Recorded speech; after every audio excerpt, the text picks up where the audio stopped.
नमस्कार मित्रों, एक बार फिर आप सभी का स्वागत है इटर्नल ट्रूथ हिंदी में। मित्रों, पुराने मध्य काल में एक राज्य हुआ करता था। राज्य की बड़ी रानी गौतम बुद्ध के प्रति बहुत निष्ठावान थी।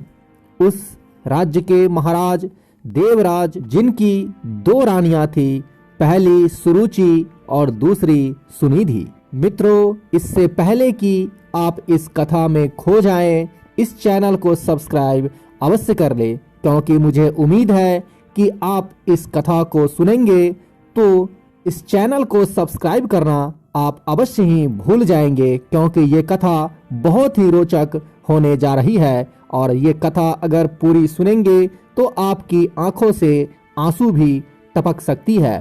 तो आप इस कथा को पूरे ध्यान पूर्वक सुनेंगे, इससे पहले आप इस चैनल को सब्सक्राइब जरूर कर लें। तो चलिए आगे बढ़ते हैं।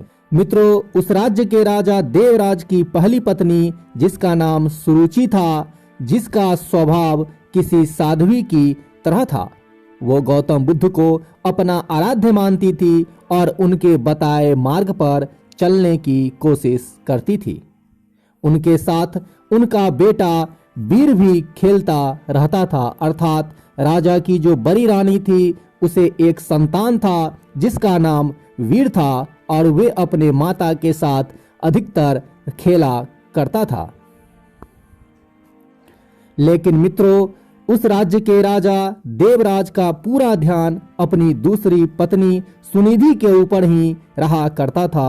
वो देखने में अति सुंदर थी, जिस कारण राजा उस पे मोहित हो गए थे। मित्रों, इसी खूबसूरती की विलासता में महाराज खोए हमेशा रहते थे। राजमहल की ज्यादातर तमाम सुख सुविधाएं छोटी रानी सुनिधि और उनके बेटे सुमंत को ही मिला करता था। मित्रों, उस राज्य के दो राजकुमारों की खिलखिलाहट से पूरा महल जगमगा उठता था और सारे महल में खुशी की लहर दौड़ रही थी।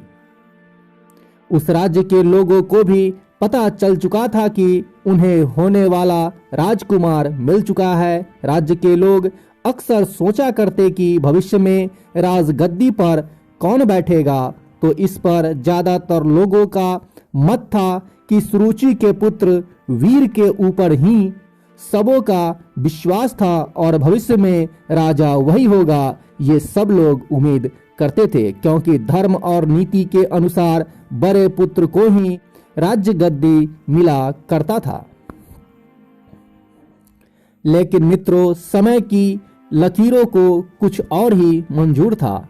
देवराज की पहली पत्नी सुरुचि का स्वभाव बड़ा शांत और न्याय संगत था। वो न्याय, धर्म और बौद्ध धर्म की बातें किया करती थी। माँ की संगत पाकर बेटा वीर भी उसी स्वभाव का हो गया था। वीर अब बड़ा हो चुका था। उसका स्वभाव ऐसा हो गया कि उसे जो भी मिलता वो भी माँ की तरह संतोष कर लेता। मित्रों, समय का चक्र चलता रहा और एक दिन रियासत का दरबार सजा हुआ था। उसी दिन भावी राजकुमार के नाम की घोषणा की जानी थी। सभी इस बात को लेकर आत्मविश्वासी हुए पड़े थे कि होने वाला राजकुमार बड़ी रानी का पुत्र वीर ही होगा। महाराज अपनी पत्नी सुनिधि के साथ सिंहासन पर बैठे हुए थे। अर्थात उनकी जो छोटी पत्नी थी, उसके साथ महाराज सिंहासन पे विराजमान थे। महाराज छोटे बेटे सुमंत को दुलार रहे थे। वहीं वीर अपनी माँ सुरुचि के साथ दरबार में बैठा हुआ था। सभी पुरोहितों ने वीर की माँ को बता दिया था कि आज राज दरबार में वीर के राज तिलक की पूजा की जाएगी, इसलिए महारानी उसे तैयार करके आप लाना। वीर की माँ सुरुचि ने भी बड़े दुलार से अपने बेटे को तैयार किया और ईश्वर के सामने प्रार्थना की और माथा टिकवाया। महल में शंख बजने शुरू हुए। पुरोहितों ने वीर का नाम भी लिया। बालक वीर सौम्य अंदाज में पिता की गद्दी की तरफ बढ़ा और अपने पिता का आशीर्वाद लिया। मित्रों, जैसे ही पिता आशीर्वाद देने के लिए हाथ उठाते कि दूसरी रानी सुनिधि ने पीछे से धक्का दे दिया और वीर उधर जाके गिर गया और वीर की आंखों से आंसू गिरने लगे। भरे राज दरबार में गुस्से से लाल रानी सुनिधि ने वीर की कलाई को मोड़ दिया था, उन्हें सिंहासन पर पहुंचने से रोक दिया। फिर सुनिधि ने अपने कड़े शब्दों और सख्त आवाज में कहा कि तुम इस सिंहासन और महाराज की गोद में बैठने के लायक नहीं हो। सिंहासन पर बैठने के काबिल मेरा पुत्र हो या न हो, फिर भी मेरा पुत्र ही इस सिंहासन का अधिकारी है। तुम दासी के बराबर वाली रानी के पुत्र हो, इसलिए तुम्हें इस सिंहासन पर बैठने का कोई अधिकार नहीं है। सिंहासन पर मेरा पुत्र सुमंत ही बैठेगा और जो सिंहासन पर बैठेगा जनता उसी को राजकुमार मानकर आदर सम्मान देगी। तुम जाओ अपनी माता के पास और बुद्धि की सेवा करो। मेरे रहते तुम्हें आत्मसम्मान कभी नहीं मिल सकता। जाओ, पहले अपना भाग्य बदल कर आओ। राजकुमार बनने के लिए तुम्हें मेरी कोख से जन्म लेना पड़ेगा, तभी तुम इस राज्य के राजा बन सकते हो। यह सब सुनकर पूरा राज दरबार हक्का बक्का रह गया। सबको आश्चर्य भरी नजरों से महाराज देवराज की ओर देखे जा रहे थे कि महाराज कुछ बोल क्यों नहीं रहे हैं। लेकिन महाराज बोलते भी क्या, वे नजरें झुकाए बैठे थे, क्योंकि उनकी आंखों और मन पर रानी सुनिधि की खूबसूरती और विलासता का जो पर्दा पड़ा हुआ था। ऐसे में भला वो रानी का विद्रोह कैसे कर सकते थे? अगर वो रानी का विद्रोह करते तो उनकी विलासता भरी रातें कैसे रंगीन होती। खूबसूरत जिस्म का आनंद लेने से वो वंचित रह जाते। वीर को अपनी सौतेली माँ की बातों से ज्यादा बुरा अपने पिता के चुप रहने से लगा। कुछ देर बाद वो राजमहल के बाहर चला गया। संध्या आरती का समय हो चला था। वीर की माँ सुरुचि ने वीर को अपने पास बुलाया। वीर का चेहरा देखकर वो घबरा गई। वीर ने उससे कहा कि माँ, पिताजी हमारे साथ ऐसा क्यों करते हैं? अब हमारा क्या होगा? क्या मुझे कभी किसी का मान सम्मान प्राप्त नहीं हो पाएगा? जवाब देते हुए वीर की माँ ने अपनी उंगली से मंदिर की तरफ इशारा किया। यह कमरा कुछ दूरी पर था और इसमें भगवान महात्मा बुद्ध की प्रतिमा रखी हुई थी। वीर ने इशारा करते हुए पूछा, वहाँ क्या है माँ? जवाब देते हुए वीर की माँ बोली, वो महात्मा बुद्ध हैं, वही तुम्हें सिद्ध बनाएंगे। उनकी शरण में जाओ बेटा। तब उसकी माँ बोली, बुद्धम शरणम गच्छामि।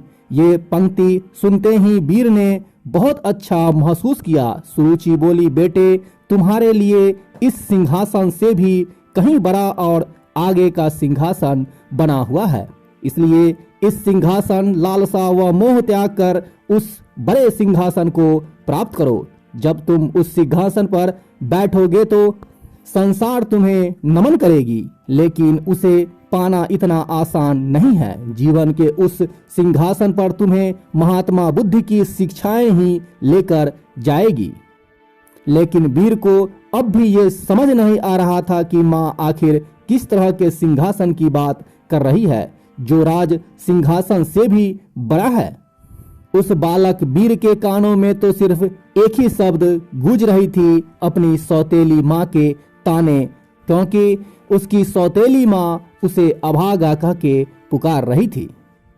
लेकिन वीर की माँ ने देर नहीं की और उसे बुद्ध की मूर्ति के सामने लाकर खड़ा कर दिया और कहा कि अब सिर्फ महात्मा बुद्ध ही तुम्हारा कल्याण करेंगे। तुम उन्हीं के बताए मार्ग पर चलो और उनकी शिक्षाओं का अनुसरण करो। तुम्हें पता चल जाएगा कि जीवन का असली सुख क्या है। फिर वीर ने अपनी माँ से सवाल किया कि माँ, क्या बुद्ध का स्थान इस संसार में सबसे ऊपर है? तब वीर की माँ ने मुस्कुराते हुए कहा कि हाँ पुत्र, संसार में बुद्ध से बड़ा कोई नहीं है, इसलिए तुम उसी के शरण में जाओ, वही तुम्हारा उद्धार करेंगे। माँ की इस बात से वीर ने प्रेरित होकर कहा, माँ, अब से मैं बुद्ध जी की गोद में ही बैठूंगा, जो संसार का सबसे बड़ा सिंहासन है। उन्हीं के बताए मार्ग पे चलूंगा, उन्हीं के विचारों का पालन करूंगा। मैं कठिन से कठिन साधना करके उन्हें प्रसन्न करूंगा, इनकी शिक्षाओं को अपने जीवन में उतारूंगा।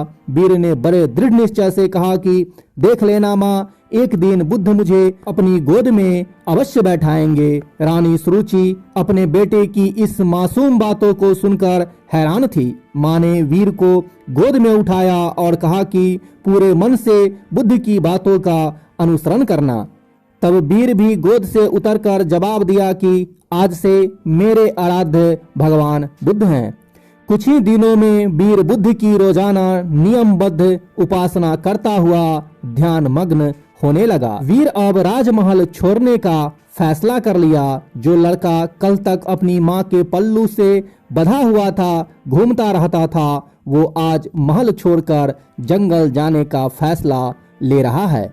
इतने बड़े फैसले और जीवन परिवर्तन से सभी हैरान थे और माँ को भी चिंता हो रही थी कि मेरा पुत्र अभी ही घर छोड़ रहा है। माता पिता को प्रणाम कर वीर अब बुद्ध ज्ञान लेने जंगल की ओर प्रस्थान कर गया।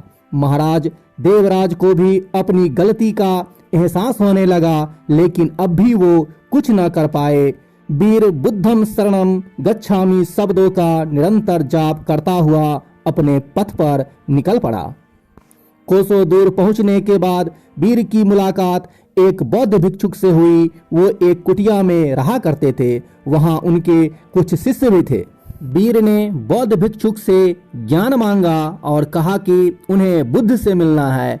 इसके जवाब में बौद्ध भिक्षुक ने महात्मा बुद्ध की कहानी सुनाते हुए कहा कि खुद को जान लेना ही बुद्ध को जान लेना है। लेकिन फिर भी वीर ने बुद्ध से मिलने की जिद नहीं छोड़ी।